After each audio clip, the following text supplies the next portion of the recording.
Today, we're going after the 5 aspects of self-leadership. Why is this important? Well, as leaders, sometimes there's a temptation to get caught up in all the things going on with our business, our church, all the things that we're involved in. And yet, it's beneficial at times to hit a pause button and do some inner reflection and evaluate where we're at. So, the 5 aspects of self-leadership. Um, what is leadership? John Maxwell says everything rises and falls on leadership. I would put it this way: everything it rises and falls on your ability to lead yourself. So today it's going to be what Zig Ziglar says is a checkup from the neck up. And I would encourage you to lean into today's conversation and really think about where you're at. The first one is so important. It's self-awareness. There's 2 aspects of self-awareness. There's the internal aspect and the external aspect. Think about it this way. Internal aspect is going to be, what stories are you telling yourself? What's your internal dialogue with yourself? What's your internal motivation and drive? But then there's the external aspect of self-awareness. That's going to be how you interact and the impact that your words, your choices, your behavior, your tone, what impact does that have on others? So the internal and the external aspect of self-awareness. There's a book I want to recommend right now, and it's called Insight. And it's by a lady named Tasha Eurich, and she has a TED Talk that's phenomenal. And yet she's made it her life work to study self-awareness. Now, I want you to rate yourself on a scale of, let's do 0 to 10. 0 meaning you could not be less self-aware. 10, you're going to write an even better book than her about self-awareness. Where would you rate yourself right now? 0 to 10. Well, here's the interesting thing about that. I don't know what rating you rated yourself. And yet, check this out. Harvard Business School in 2018 came up with this statistic. 95% of people believe they are self-aware. 95% of people believe they're self-aware.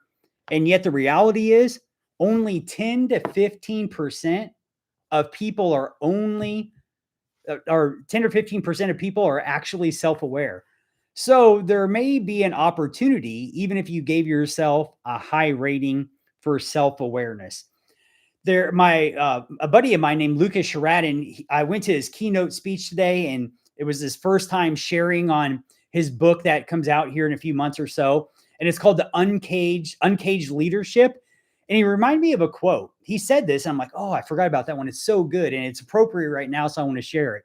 It's this: until the subconscious becomes conscious, it will rule our life, and you'll just call it fate. I'm going to say it again. Until the subconscious becomes conscious, it will rule your life, and you'll call it fate. So a big aspect of self-awareness is that inner dialogue. What are the stories that you tell yourself when something happens, when somebody cuts you off, when somebody, whatever it is? What's the stories that you're telling yourself on a regular basis? Because sometimes we're not even aware of those stories. So diving a little bit deeper into self-awareness may be the key that unlocks the next level in your life, because you became more self-aware. The next step when it comes to the 5 aspects of self-leadership is this: have a clear and meaningful purpose. I want to share a quote right out of my own book. It's chapter 3 of The Path to Purpose. I open up chapter 3 of my book with a quote from somebody that I just love. His name is Dr. Miles Monroe. And he says this. He says, purpose is when you know and understand what you were born to accomplish. Vision is when you see it in your mind and you begin to imagine it. Man, that is a powerful quote. Sometimes when it comes to mission and purpose, the premise, the reason I wrote my book, The Path to Purpose, because I felt stuck. I kept, I was around sharp people that would be able to articulate their mission and vision statement so clearly and simply. And yet I might be able to write a paragraph or a few pages. I didn't have that level of clarity to be able to articulate it in a sentence or two. And so I wanted to do a deep dive. Have you ever had it where these moments in your life just kind of lead you to one spot? Well, I was in a moment in my life where I needed next level of clarity. I needed a deeper sense of purpose and direction. My kids were in their teenage years now, which was different. I was turning 40, which is different. And then I just lost my father.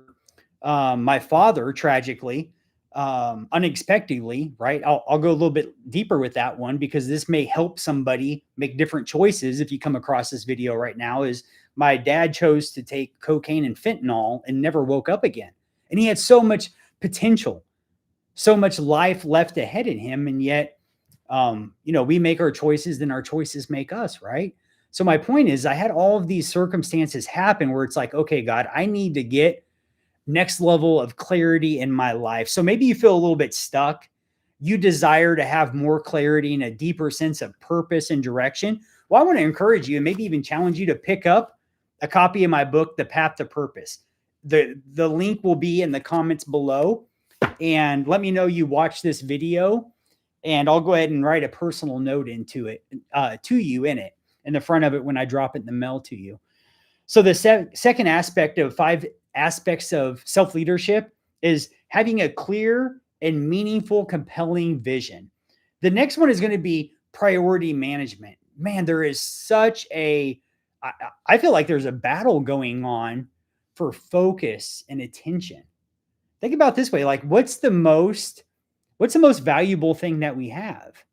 Some people say this: time is fill in the blank. Time is, some people say money. And I would say, no, time is not money.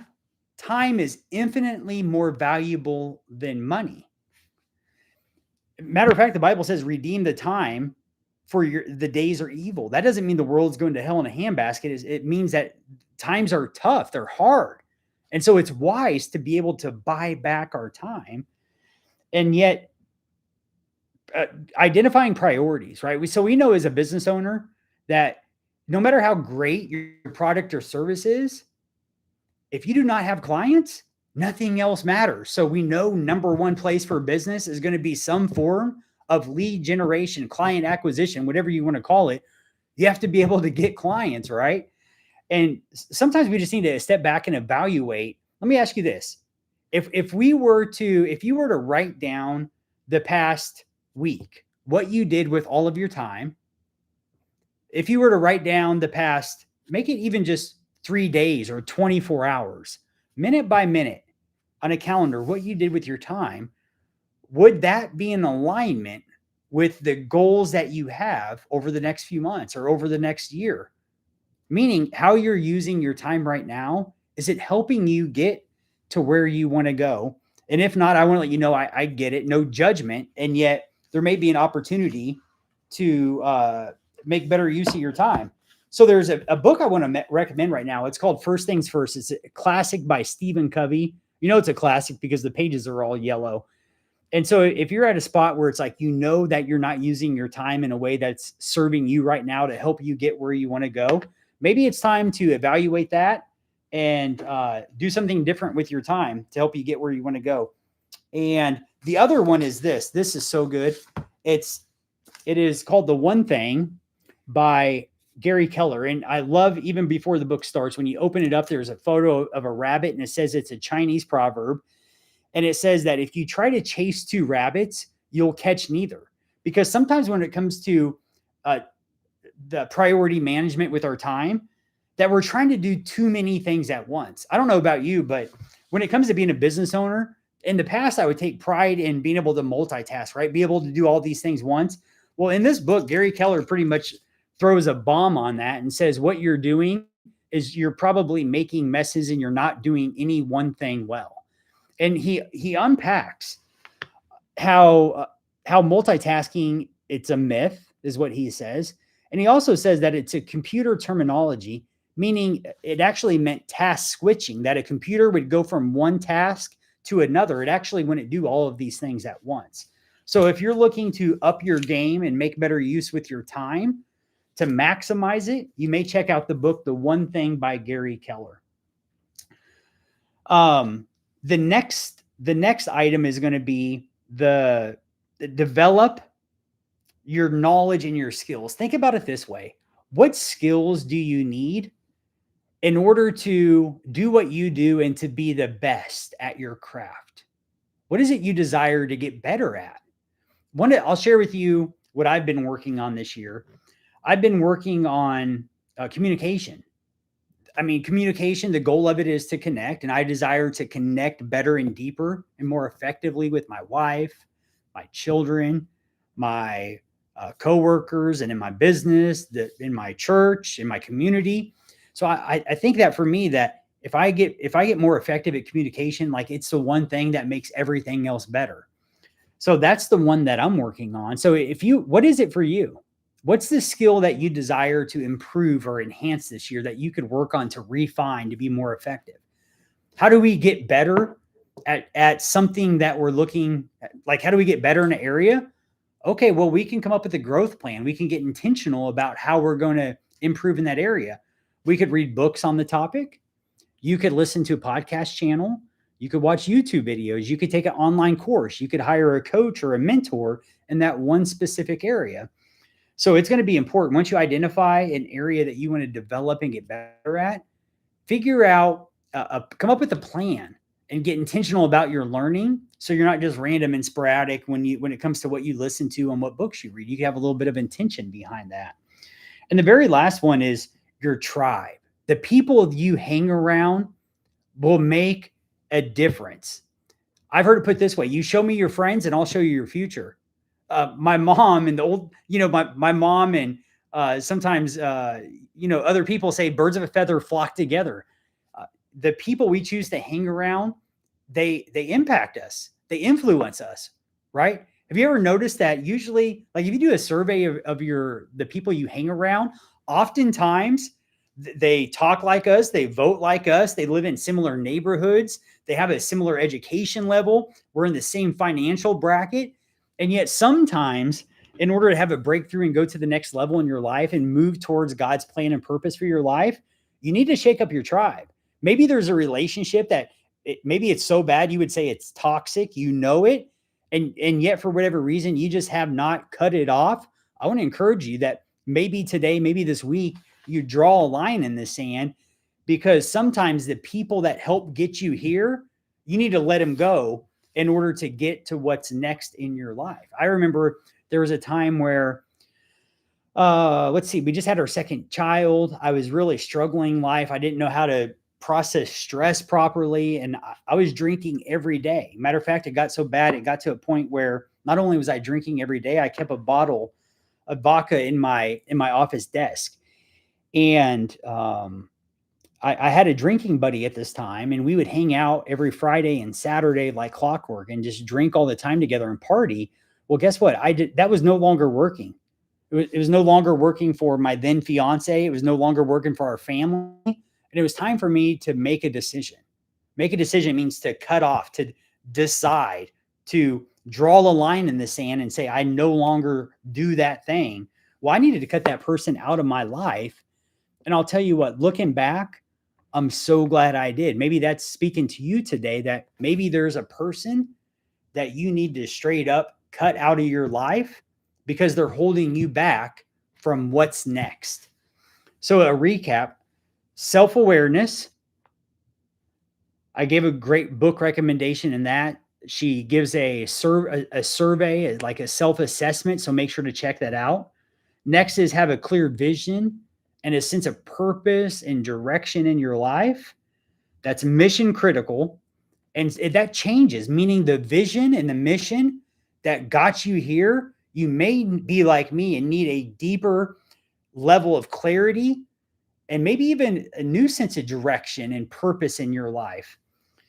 And then, and I gave the book recommendation for my book, The Path of Purpose, on that one. I'll share the link. Next is going to be the priority management. I shared Stephen Covey. I shared, Gary Keller's book, The One Thing, on that one. And then next was, I would encourage you to develop your knowledge. Think about what skill set you want to get better on so you could do your job better, to be a better leader, and or maybe even just a better human being. That's significant all by itself. And number 5 is your tribe. Evaluate the people that you spend your time with, right? Because the words that we take in, how we observe things, the conversations we're a part of, you'll grow into the conversations around you. And yet maybe it's time to make some changes. I trust today has been helpful. And I want to hear from you. If there's one of these 5 key areas that you say, Chris, you know what, you're speaking to me on this one. This is the one that I'm going to focus on for the next few months or the rest of this year. Let me know. I'd love to hear from you on that one. And if there's any questions that you have, I'm not a guru, and yet I'm a man on a journey. I'm a, open book, be willing to help any way I can. Appreciate you, and we'll see you next time.